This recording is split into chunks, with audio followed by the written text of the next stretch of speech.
వినపడేట్టు కాదురా, కనపడేట్టు కొట్టండి.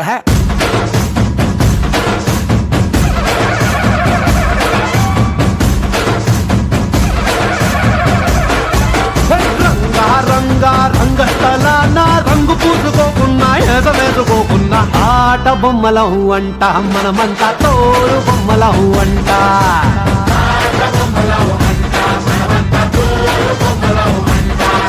పడని చెయ్యేదో ఆడిస్తున్నా ఆట బొమ్మలం అంట, వినపడని పాటకి సిందాడేస్తున్నా తోడు బొమ్మలం అంట. టుంగురు టుంగురు